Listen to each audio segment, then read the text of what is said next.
नमस्कार माऊली.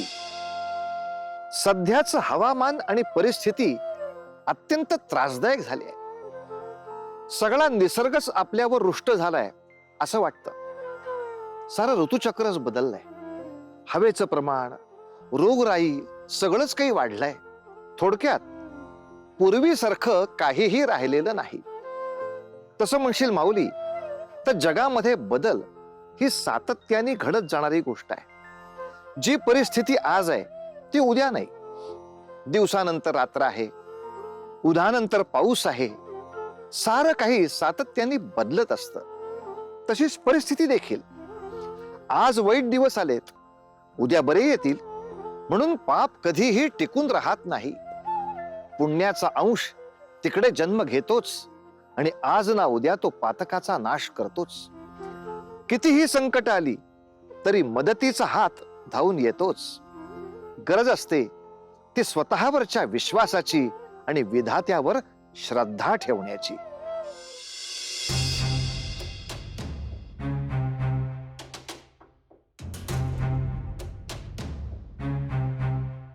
आकृतीच म्हणायचं की आहे. आणि पोरग कुठे दिसत नाही ते. माई तू कधी आलीस? काय रे, तू सारवलंस काय?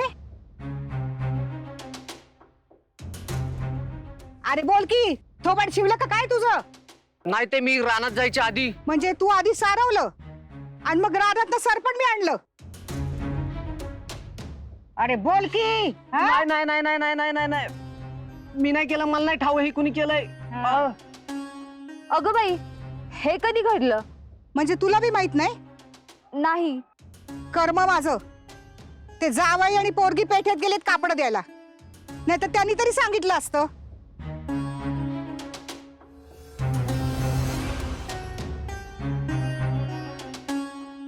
हे धर, तू आज जा, मी येते. जा रे.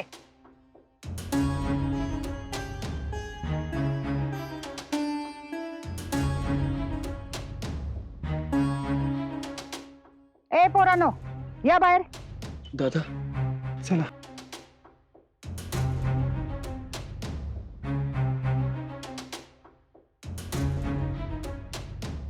हे अंगण तुम्ही सारवलं? होय. कशा पाय? मावशी, आमचे अत्यंत महत्वाचे काम आहे तुमच्याकडे आणि आम्हाला वाटलं ह्या कामात तुमचा वेळ जाऊ नये म्हणून आम्ही. या घरात बसू.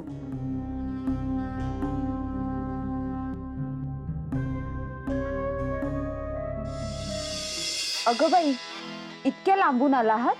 हो, केवळ तुम्हाला भेटायला. पोरी, मी एक साधी बाई. माझ्याकडे काय काम आहे तुझं म्हणून तू इतक्या लांबून आलीस? त्यामागे एक घटना कारणीभूत आहे. कुठली? एका साधूंच्या वचनाची. म्हणजे मी समजले नाही. सांगतो. हिच्या नशिबी सौभाग्याचे सुख नाही. हिच्या नशिबी वैधव्य लिहिले आहे आणि ते देखील तिच्या विवाहाक्षणीच. काहीतरी मार्ग सांगतो. इथून काही अरण्ये, काही नद्या ओलांडून गेल्यानंतर एक नगर लागते. त्याच नगरात वस्त्रे धुणारी, त्यांची निगा राखणारी अशी एक स्त्री राहते आणि तिचे नाव आहे सोमा. तुम्ही केवळ तिला इथे घेऊन या आणि तिच्या हातून तुमच्या पुत्रीचा विवाह करा आणि त्या पश्चात काहीच अडचण येणार नाही. आणि म्हणून आम्ही तुमचे सहाय्य मागायला आलो आहोत. आता केवळ तुम्हीच आमचा आधार आहात. पण मी काय करणार यात? म्हणजे मीच का? आता ते आम्हाला माहित नाही. साधू महाराजांनी आम्हाला जे सांगितलं तसं आम्ही केलं. माझ्याबद्दल काय सांगितलं असेल त्यांनी? तुम्हास काय वाटतं? कोण कुठलीही माणसं सोमाला घेऊन जायच्या गोष्टी करतात? मला ना यांचं प्रयोजनच लक्षात येत नाही. आणि आपण तरी सोडायचं का? हळू बोला. चुकूनही त्यांच्या कानी जाता कामा नये. असं कसं? हे घर आपलं आहे, आपण का घाबरायचं? ती माझी आई आहे, तिनं काय करावं आणि काय नाही करावं तो निर्णय आपला आहे. होय तर असं कुणी बी तिरायत व्यक्ती आपल्या घरातील कार्यात लुडबुड करणार, असं कसं चालेल? ते झालंच. आणि आपण समजा तिला जाऊ दिलं, ती किती अंतर पार करून जाणार. देव ना करो काही बरं वाईट झालं तर. मावशी, काही काळजी करू नका. काहीही बरे वाईट होणार नाही. आम्हास खात्री आहे. आम्ही अगदी घरातील सदस्याप्रमाणे तुमची काळजी घेऊ.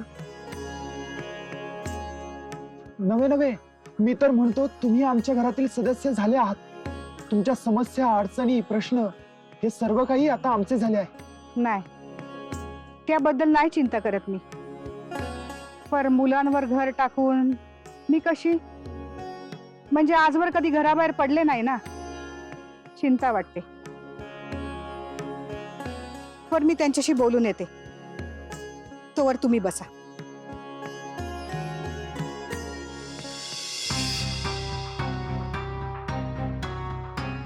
माई, मला असं वाटतं तू त्यांच्या प्रस्तावास नकार कळवावा. अगं तू नसशील तर ह्या घराचं काय होईल ग? दादा, घराचं जाऊ दे. अगं पण तिथं तुझी निगा कोण राखेल? आणि तुला तिथे काय झाले तर? परंतु ते म्हणालेत ना, अगदी घरच्यासारखी काळजी घेईन म्हणून. अगं ती म्हणत्यालच, कारण त्यांचा तो हेतू आहे. पण सत्य काय आहे ते पुढे नको यायला. का हो आबा? हो, असा कुणाच्याही पुण्याचा लाभ श्रेष्ठ व्यक्तीला कसा होईल? मुळात पूजा केल्याने पुण्य मिळते आणि ते कुणाच्या उपयोगी पडते हेच मला मुळात पटत नाही. म्हणजे तुम्ही माझ्या भक्तीवर शंका घेता होय? पण आजपर्यंत मी कधीच मनात स्वार्थ घेऊन भगवंताचं पूजन केलं नाही. याची प्रचिती तुम्हास येणं शक्य नाही. म्हणजे तुला ऐकायचंच नाही ना? मग तुला कसं करायचं तसं कर. तेच करणार आहे. आणि मला जे वाटतं ते सर्वांसमक्षच सांगणार आहे. गुणवंती, इकडे येता का तुम्ही सगळे?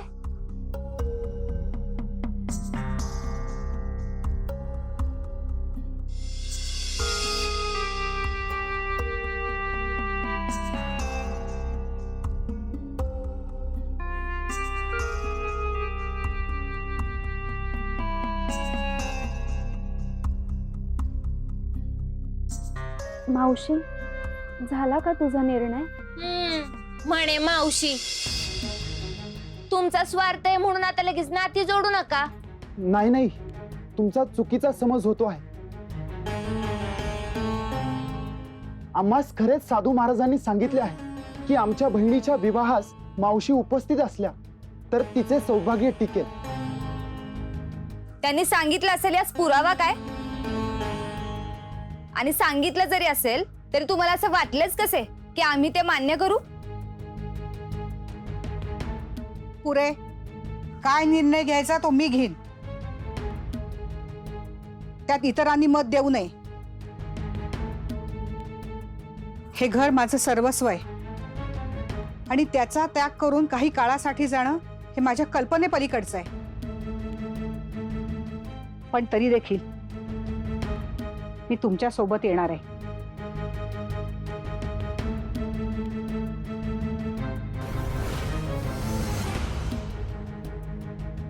जर माझ्या हातून एका पोरीचं भलं होत असेल, तिचं सौभाग्य टिकत असेल, तर त्यासाठी मी काही करायला तयार आहे. आता राहिला प्रश्न आपल्या घराचा. त्यासाठी तुम्ही सगळे आहात की? या काळात मला तुमच्या आधाराची आणि पाठिंब्याची आवश्यकता आहे. ती जर असेल तर हे कार्य मी विश्वासाने पूर्ण करेन आणि परत येईन. मावशी, आम्ही तुझे मनोमन आभारी आहोत. नाही रे बाळा, भाग्यवान तर मी आहे.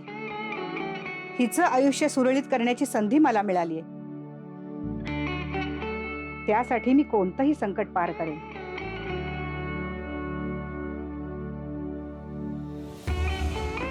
काय हो बरोबर आहे ना?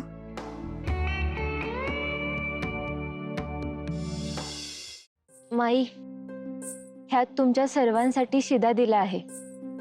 हो ना, तुम्ही कधी जाल कधी पोचाल माहित नाही, पण हा शिदा पुरेसा असेल. पोरी, मनापासून दिलं असशील तर घासभर शिदा देखील आयुष्यभर पुरल ग.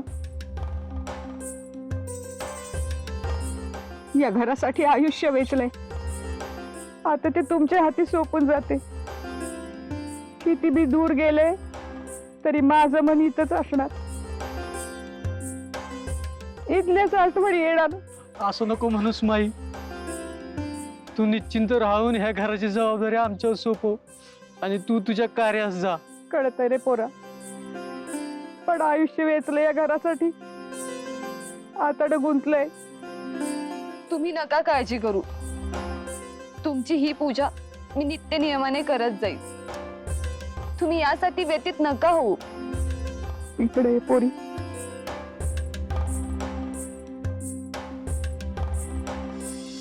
एक वचन दे मला, मी परत येईपर्यंत घरात काही अशुभ झालं तरी कोणी शिवणार नाही. मला किती बी विलंब झाला तरी तू कशाला बी हात लावणार नाही. सारा आहे तसं असून वचन दे मला. होय माई, मी वचन देते. तुम्ही येईपर्यंत मी कशालाही हात नाही लावणार. तुम्ही आल्यानंतर सगळं काही पूर्ववत असल्याचे निश्चित जाणवेल.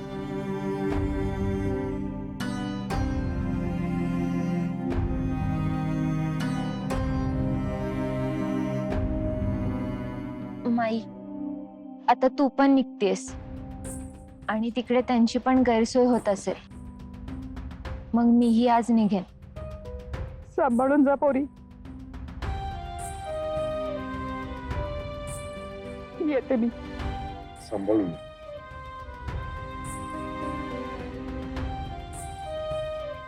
मावशी,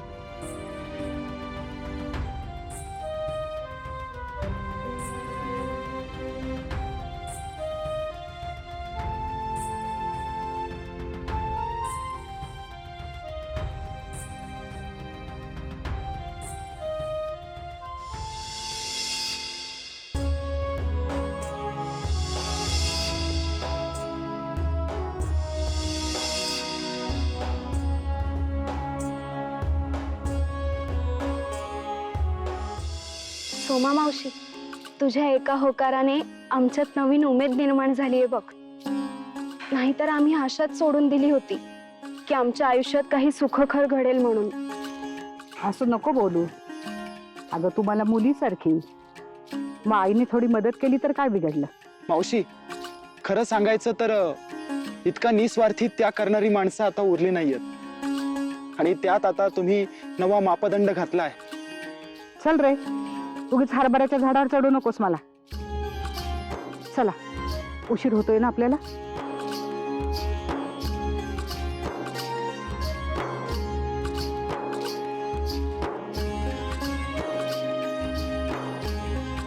मावशी, कसला विचार करताय? मी असा विचार करत होते की जिथे आपल्याला जायचंय ते अंतर फार लांब आहे. तुमच्या घरातून नगरातून इथं यायला बराच कालावधी अपेक्षित आहे, परंतु इतक्या कमी वेळात तुम्ही हे अंतर कसं पार केलं? आम्ही देखील त्याच हिशोबाने इथवर आलो होतो की आम्हाला 7 नद्या, 7 पर्वत, महाकाय अरण्य ओलांडावी लागतील आणि त्यात किती वर्ष लागतील याबद्दल काही माहिती नव्हती. आम्ही सगळं ते भगवंताच्या चरणी सोडून आलो होतो, परंतु आम्हाला वाटेत एक वृद्ध आजोबा भेटले. ते स्वतःला वाटाड्या म्हणवत होते. वाटाड्या? हो, आणि ते म्हणाले की त्यांना तुमच्या नगराबद्दल माहिती आहे आणि ह्या अरण्यातून जाणारी एक आडवाट सुद्धा, जी अतिशय अल्पावधीमध्ये तुमच्यापर्यंत पोहोचवत होती. आणि आम्ही त्याच मार्गाचा अवलंब केला. म्हणजे आपण अल्पावधीत पोहोचू शकतो? हो, ज्या मार्गावरून आम्ही आलो तो मार्ग लक्षात राहण्यासाठी आम्ही विशिष्ट खुणा केल्या. हे बघा, अशा. आश्चर्य आहे. मला तर माहिती नव्हती या मार्गाची. असा कोण वाटाड्या म्हणतेस तू? मला तर काही आठवत नाही त्याच्याबद्दल. तो जरी स्वतःला वाटाड्या म्हणवत असला तरी आमच्यासाठी तो देव होता. परंतु जर तो भेटला नसता तर अजूनही आम्ही या अरण्यात भरकटत असतो.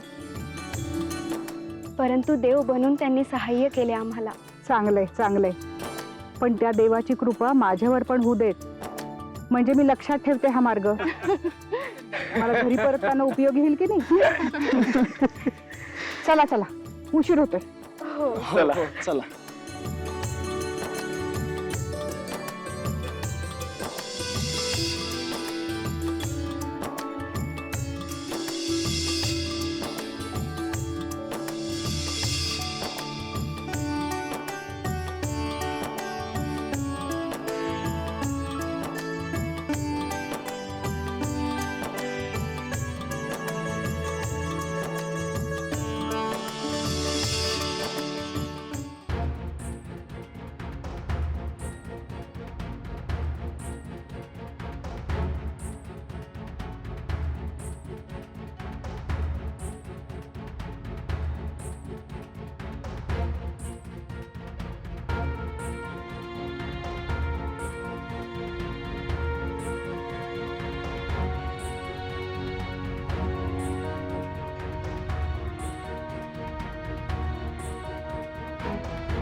तुळशीचे वृंदावन, घरात कायम सुख, शांती, संपन्नता आणि समाधान असावे यासाठी पूजले जात. आमची तुझ्याकडे इतकीच विनवणी आहे की आम्ही आजन्म तुझी उपासना करण्यास तत्पर आहोत. त्यासाठी आम्ही मनोभावे तुझे पूजन देखील करतो आहोत. परंतु आता या जीवास आस लागली आहे ती आमच्या प्रियजनांच्या भेटीची. देवा, आता त्या तिघांना परत इथे येण्याचा मार्ग आखून द्यावा, हीच तुझ्या चरणी प्रार्थना.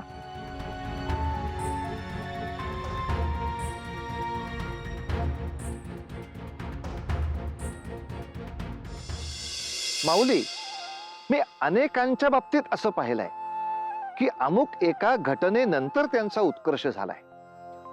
कुणाचा उत्कर्ष विवाहानंतर झालाय, कुणाचा उत्कर्ष अपत्य प्राप्तीनंतर होतो, तर कुणाचा उत्कर्ष एखादं व्रत किंवा धार्मिक कार्य केल्यानंतर होतो. थोडक्यात हा दैवी इशारा असतो असं मानूया. ती घटना त्या व्यक्तीसाठी आयुष्य बदलून टाकणारी ठरते. आणि अनेकदा असं होतं की आपला भाग्योदय करणारी ती गोष्ट अल्पावधीसाठी आपल्या आयुष्यात येते आणि काही कालांतराने निघून सुद्धा जाते. गुणवंतीच्या जीवनात असंच सोमाचं आगमन झालंय. हा देखील एक दैवी इशाराच आहे माऊली. आणि सोमाने केलेल्या सोमवतीच्या व्रतामुळे तिच्या पदरी आलेलं पुण्य तिला स्वतःच्या कुटुंबियांसाठी वापरता आलं. यातच तिच्या भक्तीची तीव्रता देखील कळते आणि या व्रताची महानता देखील.